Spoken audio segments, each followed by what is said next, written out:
प्रभुमय हो सकता है। प्रभु के नज़दीक जाना इतना आसान नहीं है। हम सोचते हैं हम दिन भर माला फेर लेंगे तो हम प्रभु के नज़दीक जा सकते हैं, लेकिन नहीं जा सकते, क्योंकि प्रभु के नज़दीक जाना यानी अपने कर्म को ऐसे बनाना कि प्रभु खुद नीचे आए और पूछे, बोल बंदे तेरी रजा क्या है। ऐसी हमारी भक्ति होनी चाहिए कि उसको नीचे आना ही पड़े। भक्ति कैसे करोगे? संयम से। जीवन में जिसके संयम होता है उसका जीवन सुवर्णमय बन जाता है। हमें जब प्रभु के नज़दीक जाना होता है तो पहले तो इस शरीर रूपी यंत्र को हमें निर्मल करना होता है। निर्मल यानी मन से रहित। कैसे करोगे? आहार के जरिए ही इंसान अपना शरीर निर्मल कर सकता है। हमारे जीवन में नेचुरोपैथी का इतना महत्व क्यों है? क्योंकि नेचुरोपैथी हमारे शरीर को निर्मल रखती है।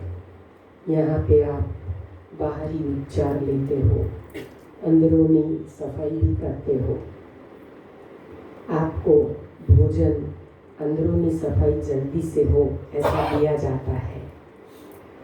तो ये सब जो समन्वय होते हैं कि अंदर से आहार से हम अपना डिटॉक्स करते हैं और ऊपर से नेचुरोपैथी की प्रक्रिया से, यानी कि मसाज, एनिमा, कटी स्नान, स्टीम बाथ, यहाँ पे आपको जो भी दिया जाता है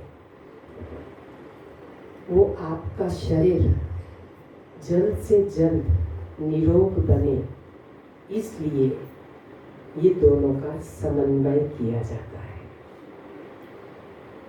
हमारी दवा, हमें पता है हवा, मिट्टी, पानी, दूध, यही तो है। हम इसी से तो बने हुए। हमारा शरीर माटी की काया है। आखिर में हम पंचभूत में विलीन होते हैं। तो जब हमारा जन्म हुआ तब हम निरोग थे, लेकिन जीवन भर यानी कि आज तक हमने जो आहार लिया, जिसकी वजह से हम रोग के शरण में चले गए। रोग हमारे पास नहीं आता है, लेकिन हम रोग को बुलाते हैं। रोग शरीर में लाना बहुत आसान है, लेकिन निकालना बहुत मुश्किल है। रोग निकलता है अपना ये अपक्व भोजन से। पक्व भोजन से रोग कभी नहीं जाएगा। शरीर को अच्छा लगेगा पक्व भोजन, क्योंकि वो पेट भरता है, हमें संतुष्टि होती है, हमें ऐसा लगता है कि हमने खाया है। इसीलिए हमारे शरीर को जो आदत है पक्व भोजन की, वो एक नशा है। जब तक वो न खाए तब तक हमें ऐसा लगता है कि हम भूखे हैं, लेकिन यहाँ पे तो आपको भूखा रखा ही नहीं जाता है। सुबह से ही देना शुरू कर देते हैं। 7:30 बजे काढ़ा, 9:30 10 बजे ग्रीन जूस, फिर 12 साढ़े 12 बजे आपको अपक्व भोजन या रसाहार। हर 2-2, 3-3 घंटे में आपको परोसा जाता है। तो आपका ऐसा नहीं है कि आप नहीं रह पाते हो। हमारे शरीर को कुछ भी मिल जाता है तो फिर शरीर चलने लगता है। अभी आपको ये आदत हो गई कि अभी आप अपक्व आहार पे रह सकते हो। तो अपक्व आहार रोगी के लिए है। रोगी, भोगी और योगी, तीन तरह के आहार होते हैं। रोगी का आहार होता है कंप्लीट सूरज की गर्मी से पका हुआ प्रभु प्रसाद। वो प्रभु का प्रसाद होता है। और जो हम पका के खाते हैं वो निरोग के लिए है। जो निरोग है, बच्चे हैं, बढ़ रहे हैं, उनके लिए है ये भोजन। लेकिन योगी का भोजन कैसा होता है? योगी हमारे ऋषि मुनि, हमारे संत जी, कितना संयम था। हमारे गुरु जी पूज्य बीवी चौहान साहब जो 30 साल से अपक्व भोजन खा रहे हैं। अपक्व भोजन से वो बिल्कुल निरोग है, तंदुरुस्त है, 75 साल की उम्र में भी। आज बिल्कुल वो बैठते ही नहीं है। जहाँ भी सेमिनार होता है बुलाते हैं, तुरंत चले जाते हैं। तो शरीर में अगर हमें शक्ति बनाए रखनी है तो अपने जीवन में हमें इसी नेचुरोपैथी को फॉलो करना होगा। अगर आपका रोग यहाँ पे आप जो कर रहे हैं उससे चला जाता है, आपकी गोलियां बंद हो जाती है, तो ये आप जो भी कर रहे हैं वो एकदम सही है। आप करते रहिए, घर पे जाके भी ऐसे फॉलो कर सकते हैं। लेकिन अगर आपके जीवन में अभी भी दवाई चालू है तो आप कुछ महीनों के लिए यानी कि एक चातुर्मास थोड़ा कठिन परिश्रम करके देखें। हम ये नहीं कहते कि आप भाग दौड़ करो, लेकिन परिश्रम यानी सुबह का थोड़ा फास्टिंग करके देखें। अगर आपके जीवन में से दवाई नहीं हट रही है तो, अगर दवाई हट गई तो ये सब सही है, ये कोई गलत थोड़ी ना है। लेकिन फिर भी किसी का रोग बहुत जटिल होता है, जैसे कि स्किन डिसीज जो है ना, वो कैंसर से भी खतरनाक है। वो इतना आसानी से नहीं जाएगा, इसको आपको लग जाना पड़ेगा इसके पीछे। तो जब हम ये स्किन डिजीज मिटाना चाहते हैं या शरीर की कोई भी व्याधि को मिटाना चाहते हैं, तो ये मिटाने के लिए हमें अगर सुबह का थोड़ा लंघन, हम ज़्यादा नहीं कहते हैं, केवल ग्रीन जूस तक यानी कि 10 बजे तक अगर आप थोड़ा सा लंघन कर लोगे तो देखना आपका रोग बहुत जल्दी हट जाएगा। फिर रोग हट जाए उसके बाद आप फिर से यही पद्धति फॉलो कर सकते हैं, क्योंकि अब आपका रोग शरीर से चला गया है। रोग होता है खून में। जब अपने खून में रोग आ जाता है यानी कि खून अपना दूषित हो जाता है। हम जो रोग की गोलियां लेते हैं उससे तो हमारा खून और दूषित हो जाता है। ये पेन किलर, ये डायबिटीज की गोली, ये ब्लड प्रेशर की गोली, थायराइड की गोली, किसी भी गोली की कभी आवश्यकता होती ही नहीं है। आपने देखा है दुनिया में 84 लाख योनि है। मनुष्य के अलावा आपने किसी भी पशु प्राणी को दवाई लेते हुए देखा है? पालतू प्राणी के अलावा कोई भी पशु प्राणी कैसे ठीक होता है? जब भी वो बीमार होता है उसके आगे आप 56 भोग भी रखते हो ना, तो वो उसमें मुंह नहीं डालता है, नहीं खाता है, क्योंकि अभी वो बीमार है। वो स्वयं अपना डॉक्टर है, वो खुद खाना छोड़ देता है।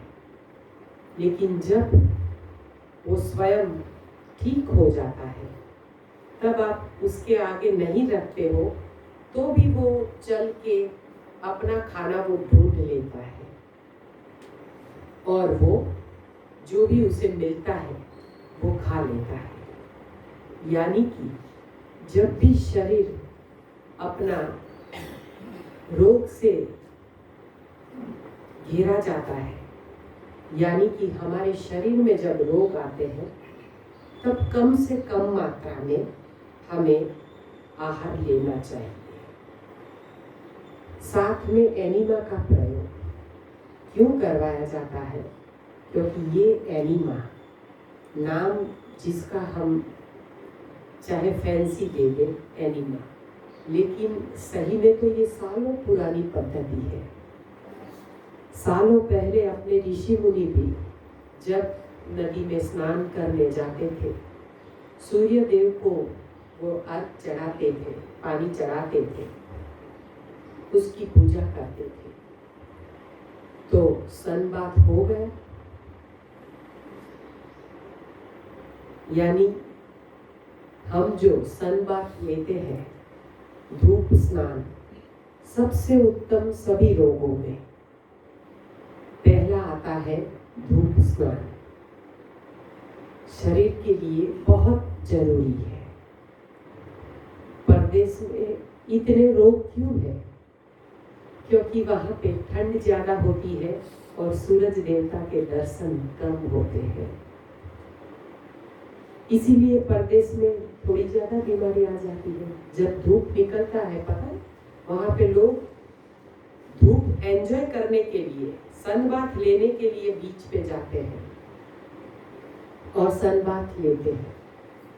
सनबाथ सभी रोगों में विटामिन D3 हमें डायरेक्ट उससे मिलता है।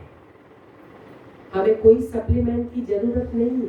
यहाँ पे आपको मेथी भिगा के देते हैं, मेथी का पानी देते हैं, अंकुरित मेथी और सनबाथ, सूरज का सुबह की सूरज की किरणें। जब ठंड का मौसम होता है तब 9 से 12 का धूप, और जब ठंड नहीं होती है तब सुबह जब धूप की पहली किरण निकलती है, तब से लेके सुबह के 9 बजे तक का धूप हमारे शरीर के लिए बहुत ही आवश्यक है। तो धूप स्नान से हमारे काफी रोग चले जाते हैं। यूरिक एसिड आजकल ये कॉमन प्रॉब्लम है ना, क्योंकि हर घर में एसी की सुविधा है। कर्टेन लगाए जाते हैं खिड़कियों पे, यानी धूप को उतना भी अंदर नहीं आने देते हैं। धूप हमारा जीवन है। जब भी दिन निकलता है, पक्षी कैसे कलरव करते हैं, कैसे उड़ते हैं, और हमें ये सीख देते हैं कि सुबह में उठ के सम्यक व्यायाम करो। योग, प्राणायाम, व्यायाम, चलना, स्विमिंग, कोई भी एक्सरसाइज शरीर को सुबह में क्यों करवाते हैं? क्योंकि पूरी रात हमें गाढ़ निंद्रा मिली होती है, तब हमारा शरीर सुबह में एकदम पावरफुल होता है। इंसान कुछ भी कर सकता है। तो सुबह में अगर हम सम्यक व्यायाम कर लेते हैं तो पूरा दिन हमारा अच्छा जाता है। पूरा दिन हमारा जब शक्ति से भरा हुआ, ऊर्जा से भरा हुआ जाए, इसके लिए हमें सुबह में व्यायाम करके पसीना गिराना होता है। शरीर का मुख्य आहार गाढ़ निंद्रा है, लेकिन आजकल लोगों को निंद्रा ही नहीं आती है। रात को देर तक ये मोबाइल से जुड़े रहना, व्हाट्सएप पे मैसेजेस वगैरह, चलो काम के मैसेजेस और आप कुछ अच्छा काम कर रहे हैं तो बराबर है, लेकिन ये व्हाट्सएप पे हर रोज देर तक लगे रहना, यही तो थायराइड का कारण है। हमें थायराइड क्यों आता है? रात की नींद जब हमें पूरी नहीं मिलती है तो दूसरा दिन हमारा कैसा जाता है?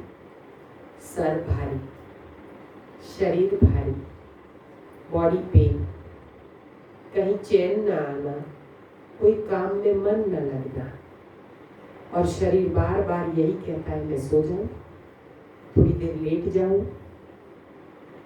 ये कब होता है? जब हमें अच्छे से निंद्रा नहीं मिलती है।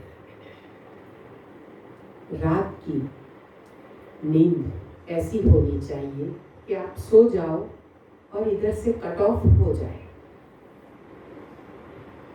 बिना सपनों वाली नींद। लेकिन आती नहीं है क्योंकि हमारा आहार गलत है। अगर हमारा आहार सही है और हम शाम का भोजन सोने के 3 घंटे पहले कर लेते हैं, यानी कि 6 बजे अगर हम हमारा भोजन समाप्त कर देते हैं, फिर अगर आप थोड़ी देर जगते हो और भूख लगती है तो पपीता वगैरह खा सकते हैं, लेकिन पक्व भोजन नहीं। ये मैं निरोग की जीवन शैली बता रही हूँ। आप सोचोगे कि दीदी ने तो पक्व का छूट दे दिया, लेकिन पक्व भोजन शाम को जब हम एक टाइम करते हैं तो सोने के 3 घंटे पहले, और रात को 9 से 12 की नींद 3 घंटे 6 घंटे बराबर है। आपको रमेश सर ने सब कुछ बताया होगा। तो ये 3 घंटे 6 घंटे बराबर क्यों है? क्योंकि उस टाइम जब हम सोते हैं ना, तब गहरी नींद आती है। लेकिन जैसे जैसे ज़्यादा से ज़्यादा 9 से 10 बस, इससे ज़्यादा नहीं जागना चाहिए। आप एक बार ट्राई करके देखिए, रात को आप जल्दी सो जाते हो तो सुबह में आपका शरीर आपको अपने आप उठाएगा, कोई अलार्म की जरूरत नहीं है। अभी का भोजन ऐसा, आप अभी रसाहार पे हो, उठाना पड़ता है सुबह योगा के लिए, जग जाते हो ना, घंटी बजानी नहीं पड़ती है ना, अपने आप शरीर कांटे पे आ गया। किसी को जगाना नहीं पड़ता है। पहले 2-3 दिन जगाना पड़ता है क्योंकि हम घर से भर के आते हैं और यहाँ पे हम आए हैं अपना डिटॉक्स करने के लिए। तो निकालने के लिए यहाँ पे आपके ऊपर सर्जिकल स्ट्राइक करवाई जाती है।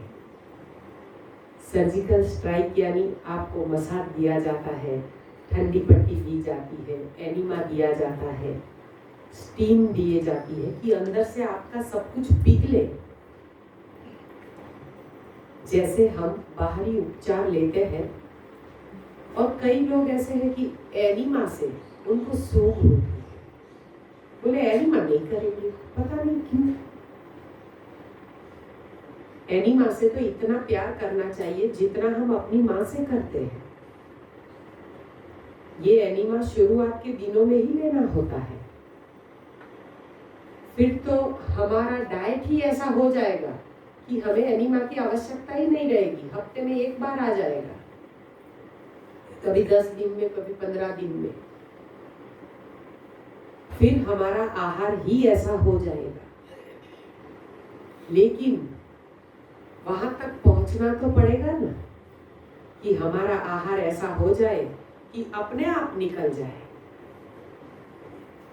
दिन में 2-3 बार जाना ये कोई बीमार व्यक्ति की निशानी नहीं है, ये स्वस्थ व्यक्ति की निशानी है। जितनी बार खाओ उतनी बार जाओ। हम ये नहीं कहते कि इसको संग्रहणी का रोग बनाओ, लेकिन कोई भी पशु प्राणी जितनी बार खाता है उतनी बार जाता है। गाय को देखा है कैसे चबा चबा के खाती है, और उसका मल सेकंड में या कुछ मिनट में उसका पेट साफ हो जाता है, और हमारा नहीं होता है क्योंकि हमें प्रेशर लगाना पड़ता है।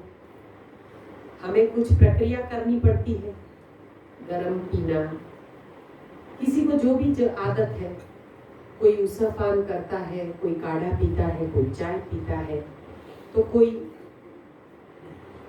इसकी भी आदत होती है, किसी को कोई मसाला खाता है, पता नहीं कैसी कैसी आदत शरीर को डालती है कि वो व्यसन जाए तो ही पेट सफाई हो। पेट सफाई का इससे कोई निस्बत ही नहीं है। सुबह में आप 4 बजे के बाद करवट बदलो और कॉल आना चाहिए, क्योंकि सुबह अमृत वेले में होती है।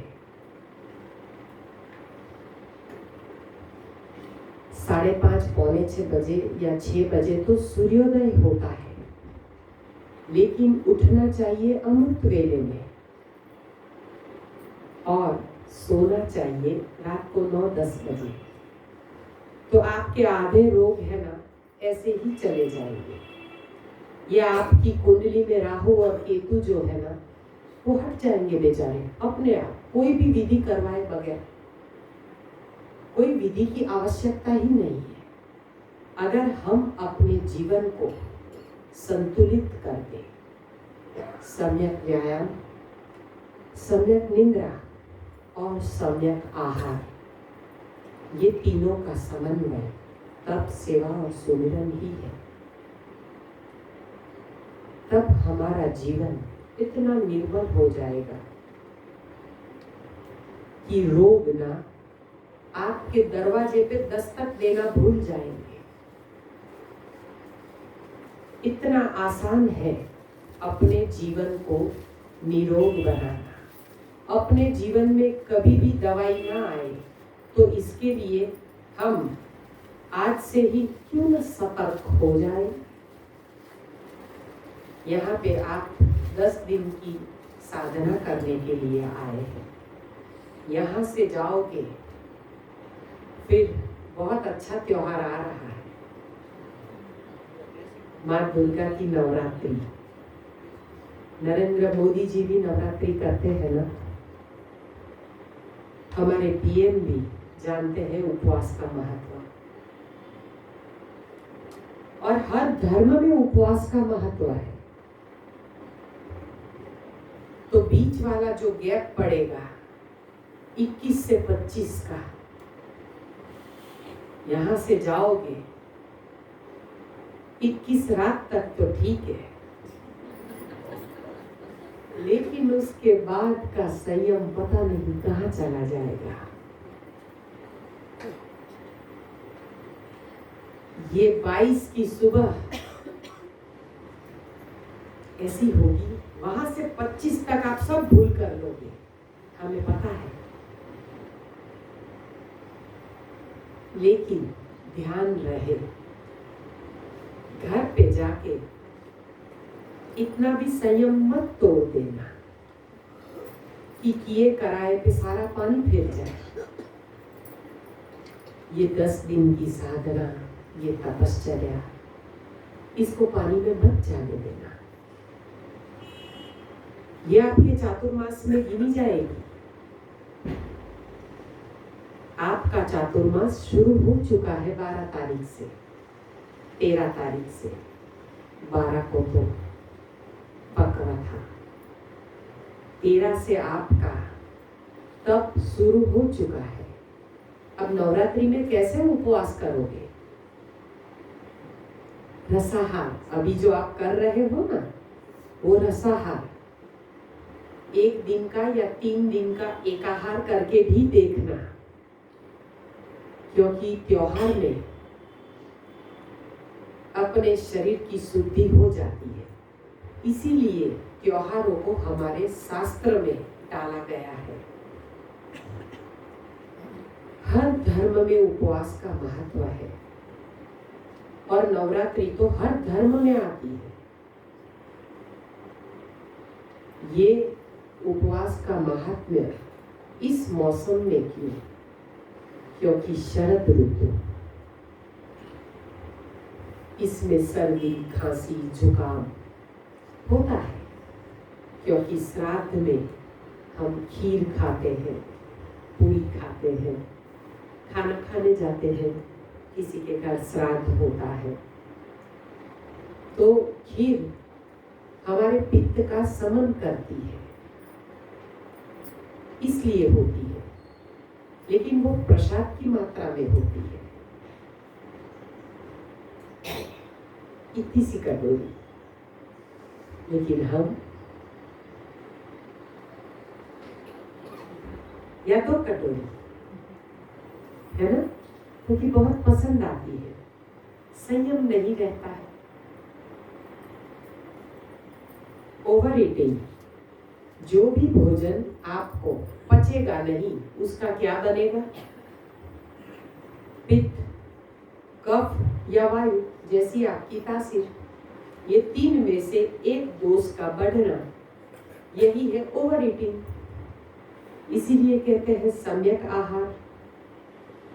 आपको इधर सम्यक आहार दिया जाता है, तो अब आप नवरात्रि में ये प्रयोग जरूर चालू रखना। रसाहार करना ना रह पाओ तो शाम के टाइम भगवान को भोग में फल प्रसाद लगा के, फल का प्रसाद बोल रहे हैं हम, और कुछ भी नहीं, ना काजू कतली ना और कोई मिठाई। आपको केवल फल रखने हैं, ज्यादा से ज्यादा श्रीफल यानी नारियल का दूध। अगर नहीं रह पाते हैं तो नारियल के दूध में केले डाल के या कोई फ्रूट डाल के आप शाम के टाइम एक ही वक्त लेना, पूरा दिन जूस पे रहना, फिर देखना आपकी नवरात्रि कितनी सफल होती है। लेकिन साथ में एनिमा का प्रयोग तो जरूर करना, क्योंकि उपवास जब करते हैं तब विदाउट एनिमा अपने शरीर के साथ उपवास करवाना सबसे बड़ा गुनाह है।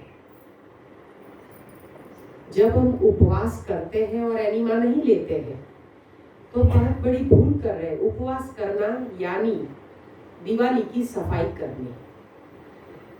जैसे हम घर में ऊपर से जाले गिराते हैं ना, जब भी हमें जाले दिख जाए हफ्ते 10 दिन में हम एक झाड़ू घुमा देते हैं ना, तो ठीक वैसे ही उपवास हमारे शरीर से जाले गिराता है और नीचे लाता है, थोड़ा बहुत निकल भी जाता है जूस से, लेकिन थोड़ा बहुत टिक भी जाता है अंदर, कहीं आसपास में फंस जाता है। तो एनिमा वो झाड़ू है जो आप ऊपर से जाले गिरा रहे हो, उसको निकालने का झाड़ू एनिमा है। इसीलिए उपवास में अगर आप एनिमा करते हो दोनों टाइम, सुबह शाम, तो आपका उपवास आसानी से हो जाएगा। आपका शरीर पानी भी नहीं मांगेगा। हम ये नहीं कहते कि पानी खराब है पीने के लिए, भले आप पानी पियो, लेकिन जितनी जरूरत है उतना, क्योंकि पानी भी खुराक है, उसे भी पचाने में 2 घंटे लगते हैं। तो हमारा शरीर जब मल से रहित हो रहा है, अंदर से मल निकल रहा है, तब शरीर को डाइवर्जन दे दीजिए। रास्ते का समारकाम चालू है, अंदर से कचरा निकल रहा है, तो अब हम शरीर को डाइवर्जन यानी कि हम पको भोजन बिल्कुल ना लेके उसको डाइवर्जन दे देंगे। जब डाइवर्जन दे देंगे तब हमारा शरीर एनिमा से अच्छे से साफ होगा। 2 वक्त एनिमा से लोग घबराते हैं कि हमें आदत लग गई तो कुछ नहीं होगा। कई लोग कहते हैं हम ना 2 बार एनिमा करते हैं तो सुबह में हमें नेचुरल कॉल नहीं आता है। जरूर आएगा। ऐसे आहार लीजिए, ऐसे जूसेस लीजिए। आंवले सबसे बेटर, 4-5 आंवले का जूस अगर आप रात को आपको सूट करता है तो शाम को या रात को सूट करता है तो मेरी एक एक बात बहुत ध्यान से सुनना।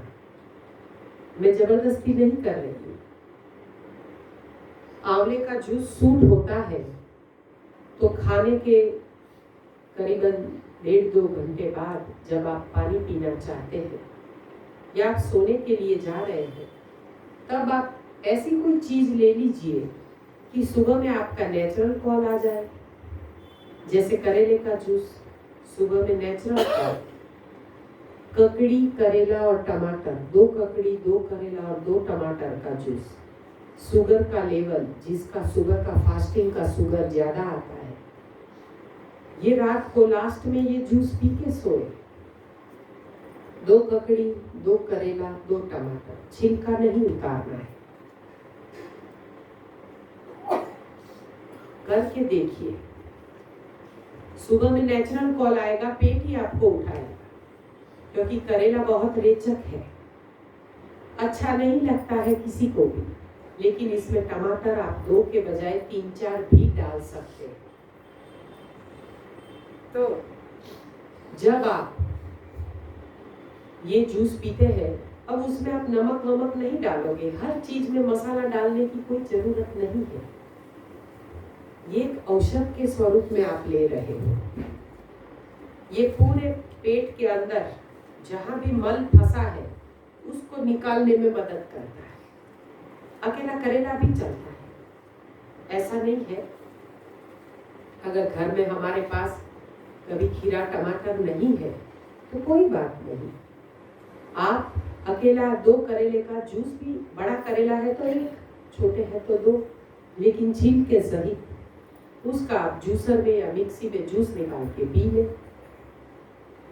फिर देखिए सुबह में नेचुरल कॉल अपने आप आएगा। और ये भी हमेशा थोड़े ना करना है, 15 दिन, 20 दिन, ज्यादा से ज्यादा 1 महीना। हम किसी भी चीज की आदत डालने को नहीं बोल रहे हैं। दूसरा भी इसके आगे भी प्रयोग है। काली किशमिश आती है ना, काले मुनक्का का सीड वाले, वो 30 पीस, जिसको पित्त है, एसिडिटी है, एसिडिटी का समन नहीं हो रहा है और शरीर में हीट लगती है, ये गरम गरम, पैर के तलवे गरम गरम, ये भी गरम गरम रहता है। शरीर में ऐसी तपी थोड़ी सी रहती है, इसका मतलब है आपके शरीर में पित्त की मात्रा बढ़ गई है। जब पित्त बढ़ जाता है तब खट्टे डकार, एसिडिटी, गले में जलन, पेट में जलन, यहाँ तक कि किसी किसी को तो जाने में भी जलन। तो जब पित्त का प्रकोप शरीर में बढ़ जाता है तब आप ये प्रयोग कर सकते हैं। 30 काली किशमिश, 30 बड़ों के लिए, बच्चों के लिए जो छोटे हैं 15 से 20 और छोटे हैं 10। 10 के मुकाबले 1 काली छोटी हरड़, यानी अपन 30 ले रहे हैं तो 3 काली छोटी हरड़। सीवियर कॉन्स्टिपेशन, 4 हरड़ ले लो, छोटी सी काली हरड़, जिसको गुजराती में हिमेज कहते हैं। छोटी सी काली आती है ना हरड़, वो। किसी चीज की आदत नहीं डालनी है, इसका प्रयोग हम महीना भर कर लेते हैं तो अपना शरीर आसानी से पित्त रहित हो जाता है। इसको आपको दिन में भिगाना है, 11-12 बजे उसको भिगा दीजिए। हाँ, अलग अलग भिगाइए। काली छोटी किशमिश 1 गिलास पानी में, मिट्टी के बर्तन में, कांच के बर्तन में, स्टील के बर्तन में, किसी में भी भिगा सकते हैं। एल्यूमिनियम के बर्तन में नहीं भिगाएंगे। और 3 काली छोटी हरड़ एक कटोरी में भिगा दीजिए, अच्छे से धो के भिगा देने की। इसका पानी नहीं फेंकने का, क्योंकि वो पानी कलर बदलता है। जो पानी कलर बदलता है ना, वो गुणकारी होता है, उसमें एसिडिक तत्व नहीं होते हैं, तो इसका पानी कलर बदलता है। अब आप इसको रात को खाने के करीबन 1.5-2 घंटे बाद इसको आप मिक्सी के चटनी जार में क्रश कर लें, छान के या बिना छाने आप ले सकते हैं। इसका सेवन कर लीजिए, उसके बाद पानी के अलावा कुछ न पिए। ठंड के मौसम में गर्म पानी, सौंफ का पानी, जौ का पानी, जीरा और अजवाइन का पानी आप ले सकते हैं। इधर दिया जाता है ना आपको, यहाँ पे आप जो लेते हो ना, ये आपकी स्कूल है। यहाँ पे आपको सीखना है कि घर पे जाके हमें परिवार को कैसे निरोग करना है।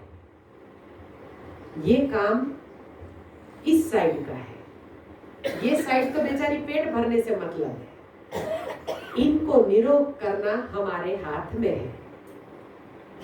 हर गुरु लक्ष्मी के हाथ में घर का रिमोट कंट्रोल होता है, वही पूरे घर को स्वस्थ रख सकती है।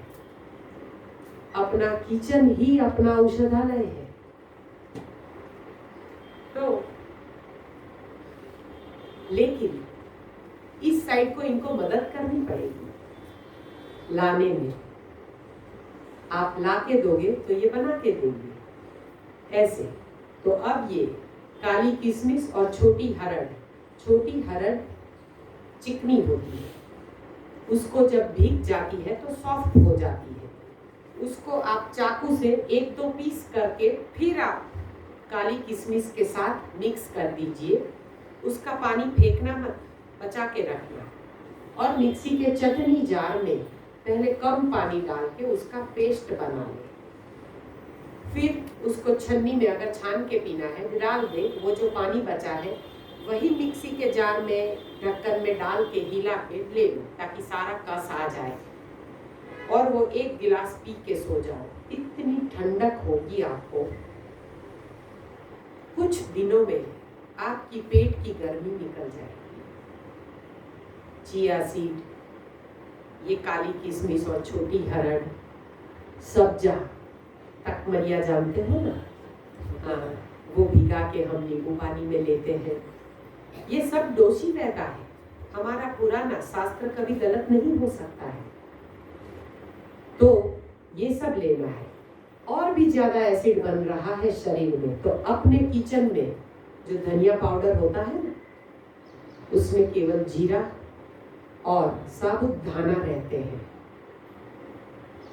उसमें तो तेज पत्ता या लवंग या काली मिर्च वो सब कुछ नहीं होना चाहिए। केवल जीरा और सूखा धाना, ये दोनों को पीस लें और 1 घंटे के लिए आप उसको भिगा दें। साथ में डायबिटीज नहीं है वो लोग मिश्री भिगा सकते हैं। ऐसी बड़ी मिश्री आती है ना, खड़ी मिश्री, वो आपको जितना पसंद है उतना टुकड़ा। जिनको डायबिटीज है वो सही शहद डाल दे, थोड़ा सा कम मात्रा में, मीठा कम, बस। और इसको आप 1 घंटा भिगा के पिला के आप उसका सेवन कीजिए। देखिए आपके पित्त का समन हो जाएगा। किसी किसी को ये सिस्टम जब शुरू करते हैं तो बॉडी जब डिटॉक्स होता है तो जहाँ से निकलने का द्वार है वहाँ से शरीर निकालता है। तो इसे हमें रोकना नहीं है। जैसे कि वॉमिटिंग हो रही है तो होने दीजिए, इसमें डॉम्स्टाल या कोई भी दवाई लेने की कोई आवश्यकता नहीं है। ऊपर से आपको शरीर को हेल्प करनी है, वमन करना है, कुंजन करना है।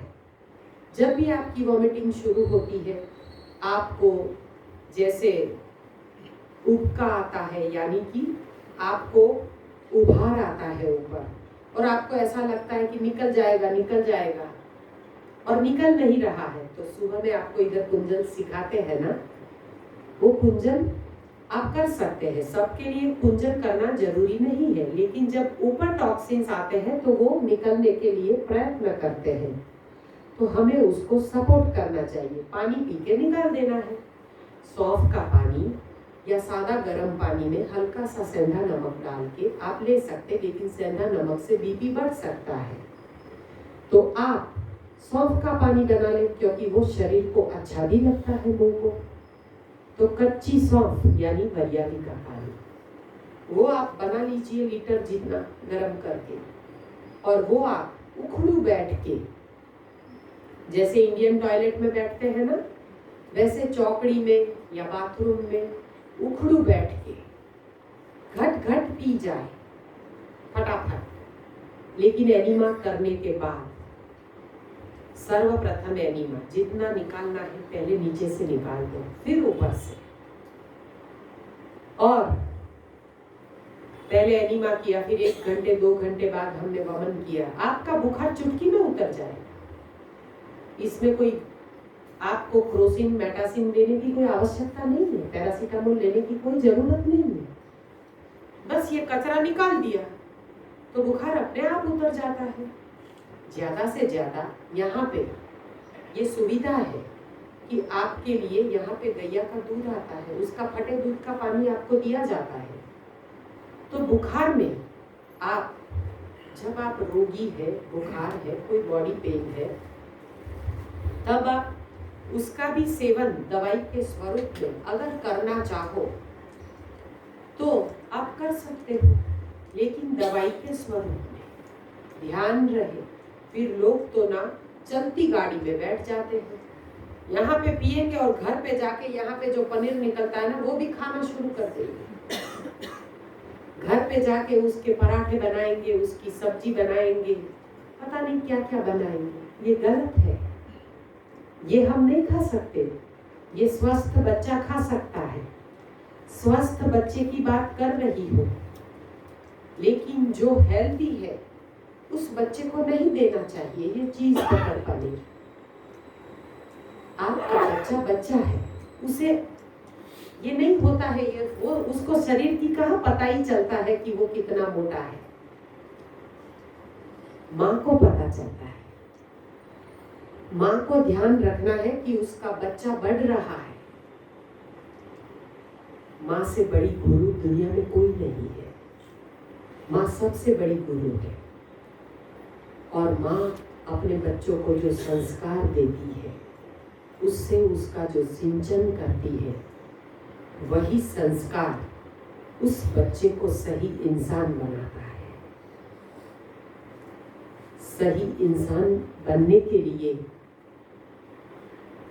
एक माँ जरूरी है और दूसरे हमारे गुरु जरूरी है। और आज लोग माता पिता का आदर करना भूल गए हैं और वृद्धाश्रम खुलवा दिए हैं। जगह नहीं है घर में। ये विचार, ये संस्कार कहाँ से आते हैं? केवल और केवल भोजन से आते हैं। हम समझते हैं कि विचार यहाँ से आते हैं, बिल्कुल गलत। विचार यहाँ से आते हैं। जिसका भोजन सही है उसके विचार कभी गलत नहीं हो सकते। यहाँ का भोजन आप लेते हो, आपके विचार कभी गलत आते हैं? इतने दिनों में बदल गए हैं ना। भोजन का प्रभाव अपने जीवन में देखिए। आप अपने बच्चों को जो देना चाहते हो उसमें पहला स्टेप है घर में आहार में परिवर्तन। तभी आपकी धरोहर बदलेगी। धरोहर को बदलना चाहते हो तो घर में नेचुरोपैथी फॉलो करो। यहाँ पे जो सिखाया जाता है, यहाँ का भोजन देखा है कैसा है, कितना सात्विक होता है। ऐसा भोजन आपको घर में जाके अपने बच्चे के लिए बनाना है। ऐसा नहीं है कि आप अपने बच्चे को रोटी नहीं दे सकते। बच्चा तो बढ़ रहा है, लेकिन कैसी रोटी यहाँ पे देते हैं ना, बीट रूट की रोटी, पालक की रोटी, लौकी की रोटी, कुछ भी वेजिटेबल क्रश करके उसमें आटा थोड़ा सा मिलाया जाता है, पल्प में, पानी में नहीं। तो वो रोटी सुपाच्य है। यहाँ पे सब कुछ आपको सीखने को मिलेगा। इसलिए जब भी हम अपने बच्चे को भोजन परोस रहे हैं, आप देखना बच्चा तभी संतुष्ट होता है जब उसे माँ परोसती है। माँ का बना भोजन उसमें भाव होता है। वो कितने भाव से परोसती है कि मेरा बच्चा खाए और स्वस्थ, तंदुरुस्त और निरोगी रहे। उसका खाना बनाने में वो अपनी जान डाल देती है। उसके विचार, उसका सिमरन, जब भी वो खाना बनाती है ना, तो वो प्रभु के स्मरण के साथ, उसके नाम के साथ अपने बच्चों के लिए वो प्रसाद बनाती है। वो प्रसाद जो स्वास्थ्यवर्धक होता है। और आज के बच्चे घर में सत्संग न होने के कारण ज्यादातर होटलों में जाते हैं, ब्रेड, बर्गर, पिज्जा खाते हैं और फिर आपकी नजर के सामने आपके बच्चे बीमार हो रहे हैं। कैसे बचाओगे उनको? इसलिए हर रोज शाम को तो सब अपना कार्यक्रम निपटा के, अपना जो भी काम है वो निपटा के हम घर पे जब इकट्ठे होते हैं, तब तारक मेहता का उल्टा चश्मा जरूरी नहीं है। टीवी को ऑफ करो, सत्संग करो। घर में सब मिलके जब सत्संग करते हैं कि बेटा आज आपने क्या किया पूरे दिन, आज आपने कौन सा एक अच्छा काम किया, भलाई का, ऐसा काम जिससे हमारे आत्मा को संतोष मिले, ऐसा क्या काम किया? कभी पूछा है अपने बच्चे को? नहीं पूछते हैं, वक्त नहीं है। जल्दी से खाना निपटा लो तो वक्त मिले ना। रात को 10-10 बजे तक किचन चले तो फिर वक्त कैसे मिले? हम तो फिर थक के सो जाए। इसीलिए कहते हैं कि शरीर के लिए भी अच्छा है और सबके लिए भी अच्छा है कि रात को रोज सत्संग करें। और सत्संग से आपके बच्चे में संस्कार आएंगे। अब आपके बच्चे जब नेचुरोपैथी सीखेंगे तो अपने आप निरोग हो जाएंगे और आपका जो वंश है वो अब बीमार पैदा नहीं होगा। वरना कल हमने आपको ऑटोफेगी सिस्टम का बताया, किसी ने गूगल खोल के देखा था रात को? इसमें अगर आप ऑटोफेगी सिस्टम करके देखोगे तो 2025 का उन्होंने समय दिया है WHO वाले ने।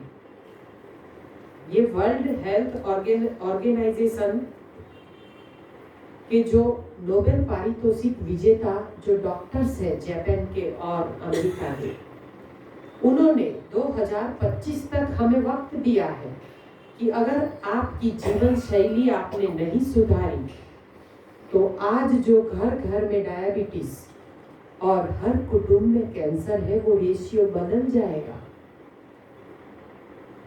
फिर हर व्यक्ति में डायबिटीज आ जाएगा जो आपकी जन्म कुंडली में लिखा हुआ नहीं है, फिर भी आ जाएगा। हर बच्चा शुगर लेके पैदा होगा और हर परिवार में कैंसर आएगा, ऐसा WHO कह रहा है। 2022 चल रही है, खत्म होने को है। 23, 24 और 25 अभी भी संभल जाओ, अपने घर में खान पान बदल दो और अपना भोजन सात्विक बना लो। ये पनीर के बजाय आप टोफू खा लो ना, सोया का टोफू मिलता है ना, वो बनाना भी बहुत आसान है। फिर हम आपको सिखा देंगे। कोई बोलते हैं हमें सोया का दूध बनाते हैं तो हमें बास आती है। कोई बात नहीं, इसकी बास भी नहीं आएगी। रात को जब आप सोयाबीन भिगोते हो तो उस टाइम आप उसमें थोड़ा सा अमेरिकन बेकिंग सोडा डाल दो, फिर सुबह में उसको अच्छे से धो लो और फिर उसका मिक्सी में आप उसके फोतरे निकाल के, छिलके निकाल के उसका दूध बनाओगे। फिर उसको गरम कर छान के, उसको गरम करके उसमें नींबू डाल के सेम तरह से आप उसको भी फाड़ सकते हैं।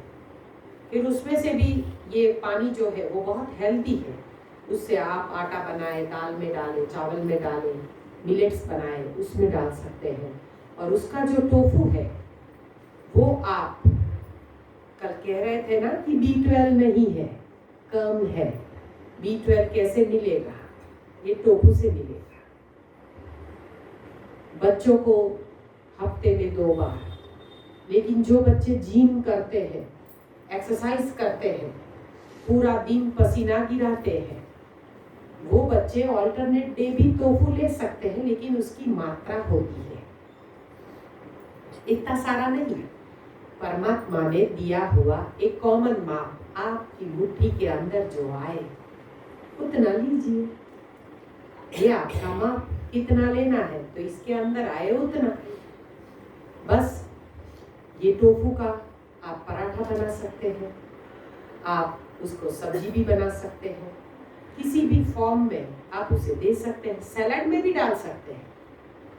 टोफू को आप अपना जो सैलेड बनाते हैं ना, उसमें भी पीसीस करके डाल सकते हैं। लेकिन 40 के बाद हफ्ते में 1 बार, केवल हफ्ते में 1 बार, ये अपना शरीर इतना हजम नहीं कर सकता है, उसकी मात्रा भी इतनी सी, 1 चम्मच, मुट्ठी भर नहीं। और ये जो हम सोया का टोफू घर में बनाते हैं, उसका जो पानी निकलता है ना, वो आप पी सकते हैं, वो बहुत हेल्दी है, उसमें भी B12 है, तो वो आप ले सकते हैं। काफी जैसे जैसे अंदर से आएगा हम आपको बोलते जाएंगे कि नेचुरल तरीके कितने ही है जिससे हम अपने शरीर को पूरी तरह से ठीक कर सकते हैं। अब जैसे ये श्राद्ध के महीने में पीपल की पूजा करते हैं हम, पानी डालते हैं, उसकी पूजा करते हैं। पीपल के पत्तों का शेप देखा है? कैसा है? हार्ट जैसा। तो जिसको भी कोलेस्ट्रॉल है, हाई ब्लड प्रेशर है, पैरों में जलन है, तलवों में जलन है, शरीर में जलन है, इन सब के लिए ये पीपल के ओम शांति। आपका हार्दिक स्वागत है। ये हमारे सपना दीदी है, विदिशा से ओम शांति का सेंटर चलाते हैं, वो विदिशा से आए हैं। ओम शांति। तो जब हम पीपल के पत्तों का सेवन करते हैं तो पित्त का शमन हो जाता है। और कैसी भी बाईपास, डॉक्टर ने बोला है स्टेंट डलवाओ, मत घबराओ, ये स्टेंट डलवाने की कोई जरूरत नहीं है, क्योंकि आपकी जन्म कुंडली में लिखा नहीं है कि आपको स्टेंट डलवाना है। तो इसको आप हटा सकते हैं। पीपल के पत्तों का सेवन, उसका काढ़ा भी बना सकते हैं। 5 पत्ते लीजिए, अच्छे से धो लीजिए, फिर उसके टुकड़े कर दीजिए, 1 गिलास पानी में डाल के उसका काढ़ा बना लीजिए और उसको आधा कप, आधा गिलास बच जाए तब आप गैस बंद कर दीजिए और फिर हल्का सा ठंडा हो जाए पीने के लायक, तब आप उसे वार्म गुनगुना पी लीजिए। हाँ, डायरेक्ट खा सकते हैं ना, उसके कुने कुने पत्ते होते हैं, चबा सकते हैं। जैसे आप सहजन की फली के पत्ते चबाते हैं, मीठी नीम के चबाते हैं, तुलसी के चबाते हैं, वैसे पीपल के पत्तों को भी चबाया जाता है, उसका भी सत्व मिलता है। ये सत्व सही होना चाहिए।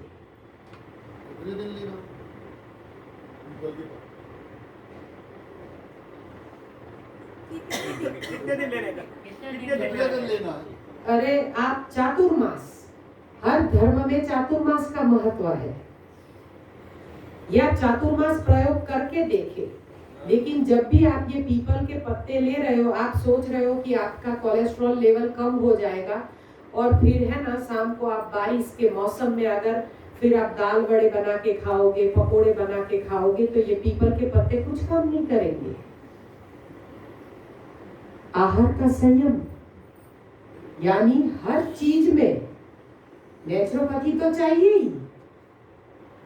ये आप दूध और दूध की बनावट लोगे, सोचोगे कि मैडम ने तो बोला है ना, चलो ना पीपल के 4-5 पत्ते खा लेते हैं, फिर थोड़ी सी चाय पी लेते हैं। गलत, ये नहीं कर सकते आप। ये सिस्टम तो फॉलो करना ही है, सिस्टम से बाहर जाके तो कुछ भी नहीं है, फिर तो दवाई ही दवाई है। हर चौराहे पे दवाखाना खुला है ना, ये आपके लिए ही है। क्यों? क्योंकि हम संयम नहीं बरतते हैं। हमारा पेट कितने से भर जाता है? यहाँ पे जो मात्रा दी जाती है 1.5 से 2 गिलास जूस, पेट भर जाता है ना। 2 घंटे आपके आसानी से निकल जाते हैं। तो यहाँ पे मात्रा क्यों आपकी निर्मित की जाती है? क्योंकि इस मात्रा से आपका पेट भर जाता है, सबको पता है। यहाँ पे जो भी आपको दिया जाता है वो अनुभव के हिसाब से सब दिया जाता है, न कम न ज्यादा, सम्यक। तो 2 गिलास से आपका पेट भर जाता है, और घर में हम बनाए तो 2 गिलास से बैठेंगे, है ना। 2 गिलास पिएंगे, फिर साथ में केला अगर दिख जाता है ना तो 1 केला भी खा लेंगे, और फिर थोड़े सा कुछ और भी पड़ा है तो थोड़ा और भी मुंह में डाल देंगे, है ना। क्योंकि तब हमें माहौल नहीं मिलता है। ये यहाँ पे माहौल है तो आप कर सकते हैं। तो घर में हम क्या करते हैं, जो भोजन करते हैं ना, वो आधा हम अपने लिए करते हैं और आधा डॉक्टर्स के लिए करते हैं। ओवर ईटिंग करते हैं ना, ज्यादा खाते हैं, तो आधा हम जो डॉक्टर के लिए खाते हैं वो हम इधर नहीं खाते हैं, तो हम सही हो जाते हैं।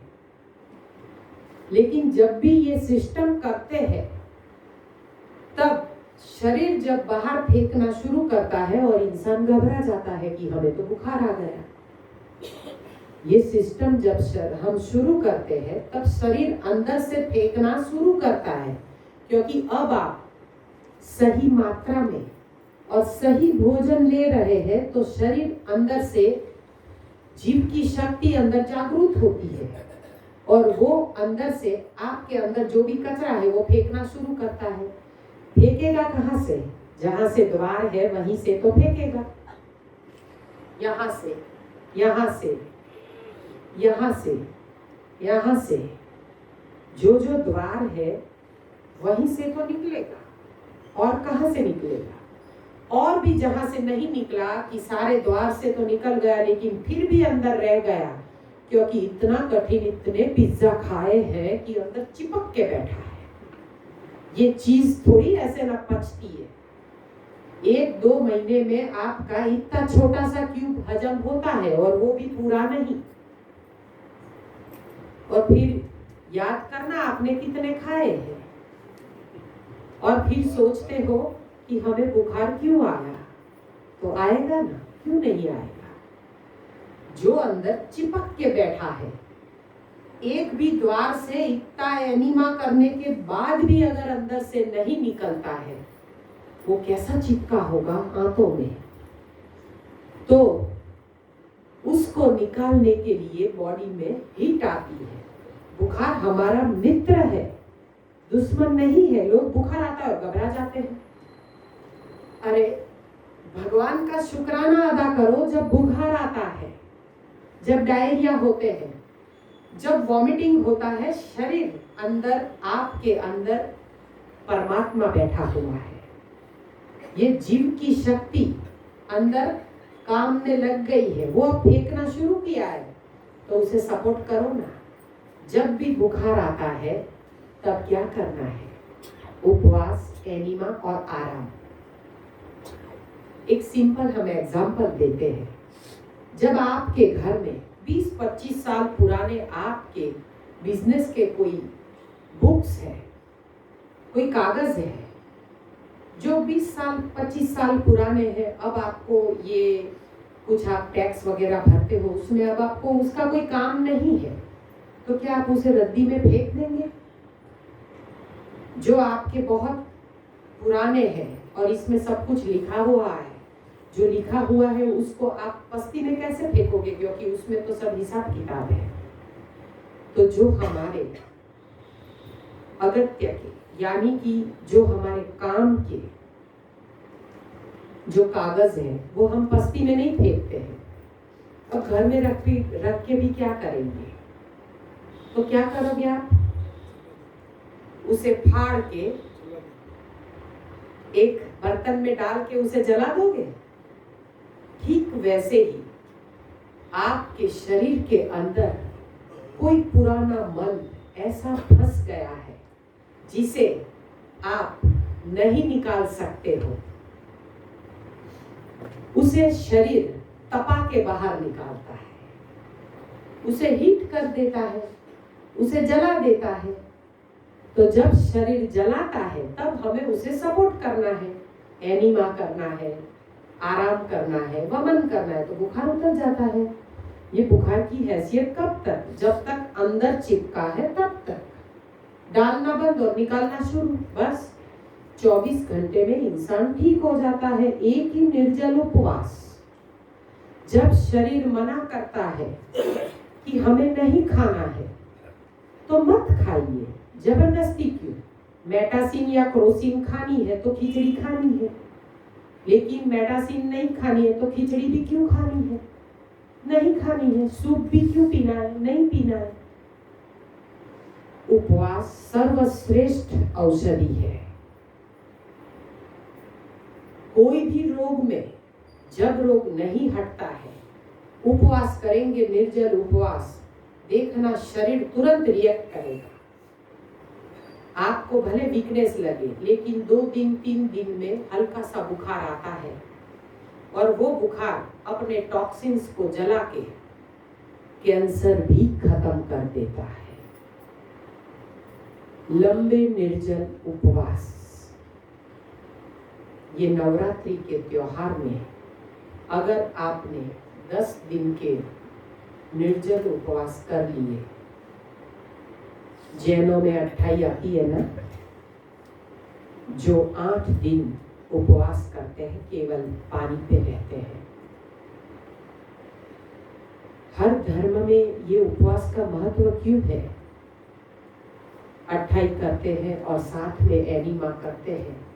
फिर जब पारणा करवाते हैं उसमें थोड़ी भूल कर देते हैं कि 6 महीने के बच्चे को ना हम दाल चावल सब्जी रोटी ये सब कुछ अगर क्रश करके 7वें महीने से शुरू कर दे तो बच्चा बीमार हो जाएगा ना, एकदम से थोड़े ना सह पाएगा। पहले हम उसे दाल का पानी देंगे, चावल का पानी देंगे, सूप देंगे, ऐसे हम शुरुआत कराते हैं। तो जब भी आप उपवास करते हो उसके बाद ठोस आहार बहुत गलत है। जब भी आप उपवास करते हो और फिर आप ठीक हो जाओगे एनीमा के साथ, फिर जब आप एनीमा करते हो, जरूरत पड़े तो वमन करते हो और आप अब बिल्कुल स्वस्थ हो गए, अब आपका शरीर अंदर से मांगेगा, भूख लगी है। जब अंदर से सच्ची भूख लगे ना तो पत्थर भी हजम हो जाता है, लेकिन अंदर से अग्नि प्रदीप्त होना चाहिए। तो जब भी आपका अग्नि प्रदीप्त होता है और कड़ी भूख लगती है तब चबा चबा के खाएं और ठोस आहार, एकदम भारी आहार न खाएं। लिक्विड ले, सूप ले, जूस ले, फल ले, ज्यादा से ज्यादा सलाद ले और अपना उपवास ब्रेक करें। एकदम से भारी मत डालिए।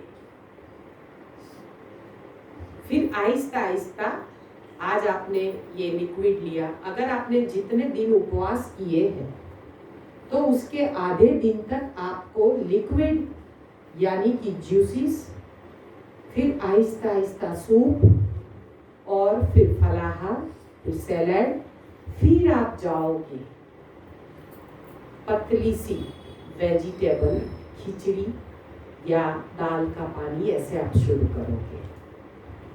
एकदम से नहीं कर सकते हैं, तो आपका उपवास का फल आपको मिलेगा।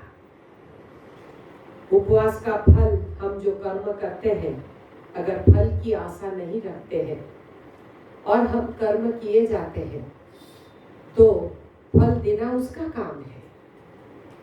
अगर हम आशा नहीं रखते तो वो फल हमें देता ही है ना।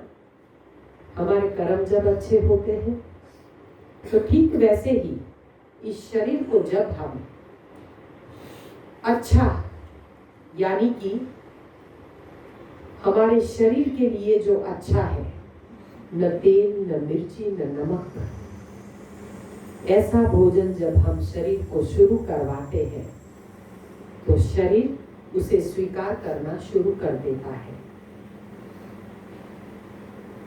तो ऐसी तपश्चर्या के साथ आपको पीपल के पत्ते काम करेंगे। बीच में कितनी गाथा आ गई पीपल के पत्तों के बीच में। तो जब भी आप पीपल के पत्तों का सेवन करते हो,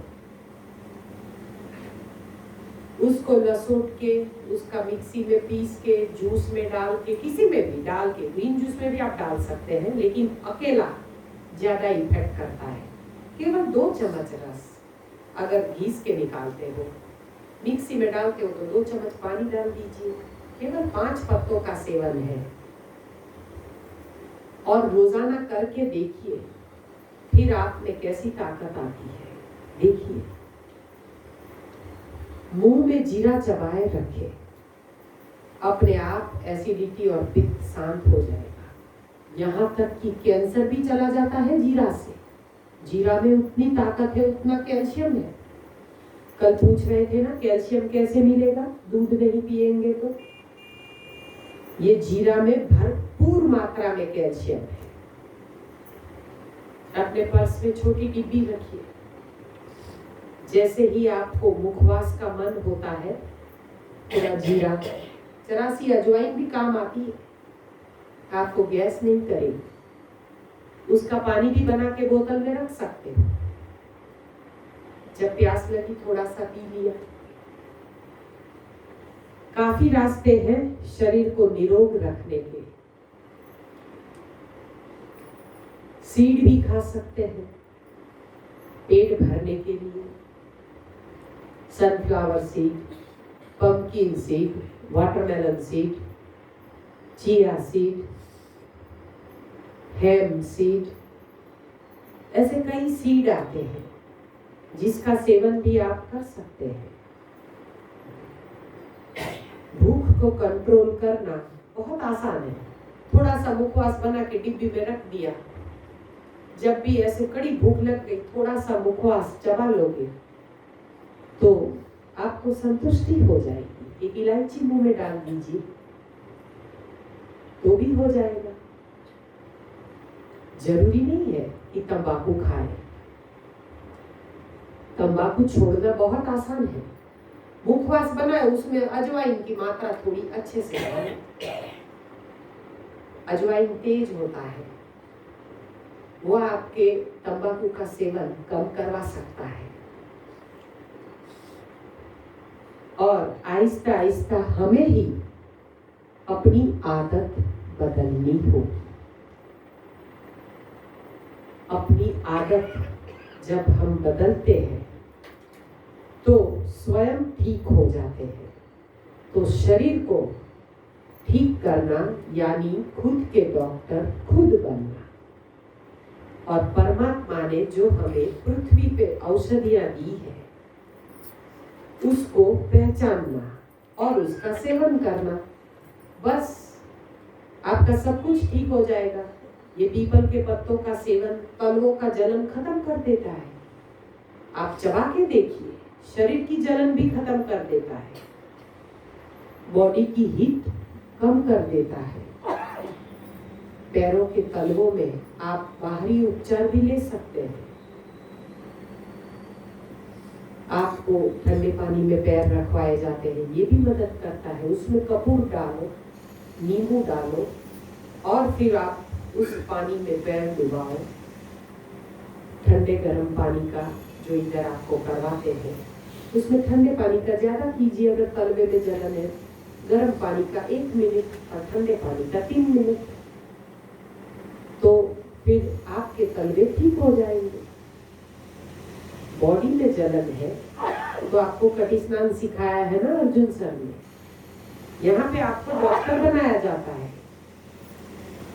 अर्जुन सर, रमेश सर, गुलाब सर, बाकी सब जो आएंगे आपको सब कुछ सिखाएंगे और आपको इधर पूरी तरह से 3D डॉक्टर बना के भेजेंगे। 3D डॉक्टर का मतलब पता है? डिग्रीलेस ड्रगलेस डॉक्टर। यहाँ पे आपको सर्टिफिकेट नहीं दिया जाएगा कि आप डॉक्टर हो गए, लेकिन स्वयं का अनुभव ही आपकी डिग्री का सर्टिफिकेट होगा कि पहले आप स्वयं ठीक हो जाओ तो आप औरों को स्वस्थ कर पाओगे ना। लेकिन जब खुद ही बीमार रहेंगे तो औरों को कैसे स्वस्थ करेंगे? तो जब भी हमें औरों को ठीक करना है तो पहले स्वयं को पाना है। स्वयं को पाने के लिए हमें तप, सेवा और सुमिरन बहुत जरूरी है। सत्संग बहुत जरूरी है। जीवन में काफी बदलाव लाने हैं। सुमिरन हमारे विचार बदल सकता है, लेकिन यहाँ से सफाई करो तो विचार बदलता है। यहाँ पे अगर गंदगी पड़ी है तो ये कभी सही नहीं आ सकते हैं। इसीलिए इसकी सफाई अच्छे से करें और फिर आप जीवन में नेचुरोपैथी का समन्वय करके आप अपने जीवन को बिल्कुल निरोग बना सकते हो। आप सोचोगे कि सुमिरन का शरीर से क्या संबंध है, तो बिना सुमिरन तो जीवन ही अधूरा है। बिना सेवा का जीवन, ये क्या कोई जीवन है? कुत्ते बिल्ली भी जीवन जीते हैं, लेकिन सेवा नहीं है जीवन में, तो फिर काहे का जीवन? अपने लिए तो हर कोई जीता है, कब तक जियोगे अपने लिए? और भी तो हमारा दायित्व बनता है इस परमात्मा की ओर, जिसने हमें जन्म दिया, उसके लिए हम क्या कर सकते हैं? हमसे जो बन पाए वो सेवा, और अपने जीवन को ऐसा प्रेरणादायी बनाए। पहले स्वयं ठीक हो जाए और फिर हमारे दिलीप भाई की तरह ग्रुप में आए, सबका भला करने के लिए कितना घूमते हैं, फिरते हैं, सबको बताते हैं और सबको इधर ले आते हैं। उसमें उनका क्या स्वार्थ है? कोई स्वार्थ नहीं, केवल इतना ही कि वो स्वस्थ हुए और आपको स्वस्थ करना चाहते हैं। यही है सच्चा अपनापन। लोगों को दवाई देना ये अपनापन नहीं है। दवाई तो पैसों से भी मिल जाएगी और राहत दर पे भी मिल जाएगी, लेकिन दवाई से रहित जीवन बनाना यही सच्ची सेवा है। दर्द रहित और दवा रहित जीवन होना चाहिए, तभी हम किसी के लिए कुछ कर सकते हैं। अगर हमें दौड़ना है तो पहले शरीर को भी तो चलाना होगा। कैसे चलाओगे? रोजाना जितना हो पाए। अगर पैर स्वस्थ है, घुटनों की तकलीफ नहीं है, तो रोज सुबह थोड़ा व्यायाम और थोड़ा चलना ये हमारी जिंदगी चलाता है, क्योंकि बुढ़ापा पैर से शुरू होता है। पैर को अगर चलाते रहे ना तो जीवन अपने आप चलेगा। उसको चलाने के लिए लाठी की जरूरत नहीं पड़ेगी। हमारा भोजन अगर सही है तो जीवन में कोई भी बीमारी नहीं आ सकती है। हमारा जीवन दर्द रहित और दवा रहित बनाने के लिए हमें हमारे गुरुजी ने जो ज्ञान दिया है कि हो सके उतना अपक्व खाओ, यानी 80% अल्कलाइन अपक्व भोजन और 20% एसिडिक भोजन, वो भी निरोग होने के बाद। हम यहाँ पे निरोग होने के लिए आए हैं, तो अब हम ये सिस्टम को जारी रखेंगे कम से कम 21 दिनों तक। बीच में ब्रेक नहीं करेंगे। 22 तारीख को ट्रेन में कोई भी, ट्रेन से उतर के घर पे जाके कोई भी भूल नहीं करेंगे, है ना? ये हमें आपसे वादा लेना पड़ेगा, हाँ? क्योंकि भूल कर देते हैं, हमें पता है। तो 21 दिनों का आपका ये सफर आपको नया जीवन दे सकता है। उससे आगे का पड़ाव 45 डेज, 1.5 महीना, लेकिन बीच में दिवाली आ जाएगी। कोई बात नहीं, अपने शरीर के लिए दिवाली तो बहुत आती है और जाती है। एक दिवाली फ्रूट के साथ, थोड़े ना जरूरी है कि हम काजू कतली खाए तो ही दिवाली मनाई जाए। यहाँ पे जो मिठाई मिलती है उसके साथ भी आप नेचुरल दिवाली मना सकते हैं। यहाँ पे जो भी मिठाई बनती है वो नेचुरल है, वैसी मिठाई खा के हम दिवाली मना सकते हैं। लेकिन जिनको भी रोग है, 2 से 3 महीना लग गए, 100 डेज अगर निकाल दिए तो आप जो भी लेके आए हो, चिकने से चिकना रोग लेके आए हो, वो हट जाएगा और आप बिल्कुल दर्द रहित और दवा रहित अपना जीवन कर सकोगे। लिक्विड से जैसे अगर फूड में आना होगा 21 दिन या 1 महीने के बाद, तो एकदम से बॉडी में कुछ चेंज तो नहीं लगेगा या गैस प्रॉब्लम या कुछ भी नहीं होता। गैस का निवारण हमने बता दिया, जीरा और अजवाइन का पानी या उसको चबाइए, कुछ नहीं होता है, गैस नहीं बनती है, एकदम से फास्ट होने के बाद खाने से नहीं होता है। अपक्व भोजन से लोगों को लगता है कि हमें गैस हो रहा है, गलत। ये आपका अंदर पड़ा हुआ गैस शरीर बाहर निकाल रहा है, हो नहीं रहा है, अंदर से निकाल रहा है। तो उसको हमें सपोर्ट करना चाहिए।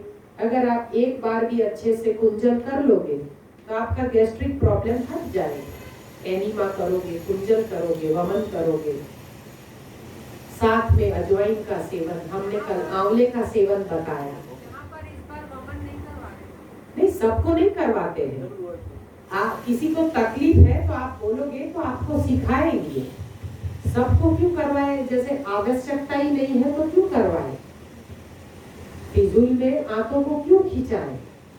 जिसका जरूरत है उसको ही करवाते हैं। अर्जुन सर ने आपको सिखाया होगा ना यहाँ पे कि कुंजल कैसे करना है। अर्जुन सर सिखाते, कोई बात नहीं, गुलाब सर सिखाएंगे। हाँ हाँ, सिखाया होगा, लेकिन जय सच्चिदानंद हमने कहा ना, सत्य, चित और आनंद एक जगह पे नहीं रहता है। शरीर यहाँ होता है और चित्त कहीं और होता है। नहीं सेशंस आने वाले हैं। हाँ, अभी सेशन बाकी है। आधा हुआ है। हाँ, तो वो आपको जरूर अभी सिखाएंगे। जर्नी आधी हुई है, आधी बाकी है। अभी तो जो और बाकी दिन के बाकी दिन है। होंगे उसमें है सारे सेशंस। सही बात है। अभी तो पिक्चर शुरू हुआ है। हाँ, अभी तो बाकी है। तो एंड आपका जब तक बाकी है तब तक देखते जाइए, सबको सुनते जाइए। लोग क्या करते हैं पता है, रूम में पड़े रहते हैं, लेक्चर में नहीं आते हैं। पता नहीं इधर रूम में सोने के लिए आए हैं या लेक्चर में ज्ञान लेने के लिए। अपनी आलस को त्याज दो, छोड़ दो। लेक्चर बहुत जरूरी है, इसमें ही आपको सीखने को मिलेगा। बच्चा स्कूल नहीं जाएगा, ऑनलाइन पढ़ाई कैसी होती है सबने अनुभव कर लिया ना, कि बच्चे ऑनलाइन पढ़ते पढ़ते मोबाइल में गेम भी खेलने लगे। ऑनलाइन ज्ञान मिलना और रूबरू ज्ञान मिलना, उसमें जमीन आसमान का डिफरेंस है। ज्ञान पाना है ऑनलाइन, चलो ठीक है, लेकिन सबको हम कहते हैं जो भी सुन रहे हैं वो सबको अगर परिणाम पाना है तो एक बार भोपाल जरूर आना है, क्योंकि गंगा में जब तक डुबकी नहीं लगाओगे पाप नहीं धुलेंगे। तो भोपाल ऐसा स्वर्ग है और ऐसी नगरी है। और ये भी अगर आरोग्य केंद्र में जो नहीं आया, हम कहते हैं चारों धाम की यात्रा चाहे कितनी भी की है लेकिन यहाँ की यात्रा नहीं की, तो हम कहते हैं पुष्कर की यात्रा भी अधूरी है। तो ये संत जी की भूमि में जरूर सभी लोग आए और स्वास्थ्य पाए। हमसे बोलने में कोई भी गलती हुई है तो हम हृदय से क्षमा चाहते हैं, हम आपकी माफी चाहते हैं। हमसे अगर बोलने में कोई क्षति हुई है, आपके दिल को कोई दुख पहुंचा है, तो हम क्षमा चाहते हैं। सबको प्रणाम। हरि ओम।